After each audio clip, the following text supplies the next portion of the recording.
Since Facebook announced its plans to create a global cryptocurrency earlier this year, the idea has hit more than a few challenges. Salim Saeed has more on the story within the broader context of remittances being sent abroad from the Middle East.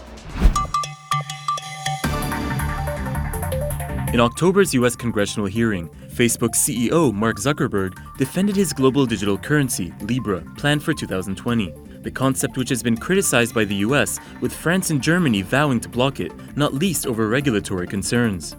And partners like Visa, MasterCard, and eBay have dropped it amid public scrutiny. But why?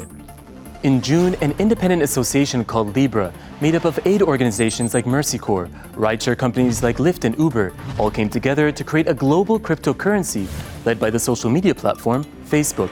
The first difference from conventional digital assets: Libra users don't need a bank account, allowing people, especially in developing countries, to exchange money online without restrictions.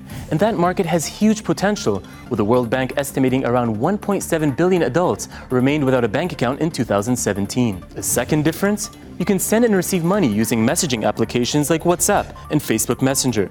With Facebook a key founder of Libra, anyone with their social media account could qualify, which experts say is the game changer. We are talking about the huge database that the Facebook has.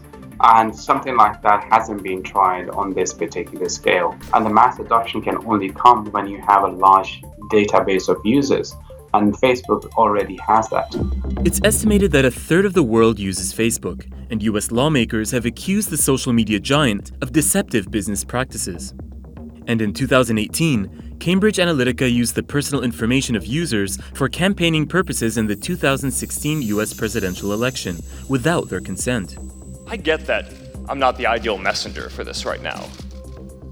We've faced a lot of issues over the past few years, and I'm sure there are a lot of people who wish it were anyone but Facebook who were helping to propose this. Some say Libra shouldn't be feared, and banks need to adapt to the changing landscape. Adopters in emerging markets and the Middle East, they say, will be key to Libra's success. Global remittances reached an all-time high of $529 billion last year, according to the World Bank. In the UAE, the world's second highest sender of remittances according to the central bank and data from the World Bank, workers repatriated $46 billion in 2018. Filipina Marzan, who opened a hair salon last year in Dubai, regularly remits money to help with the company's cash flow.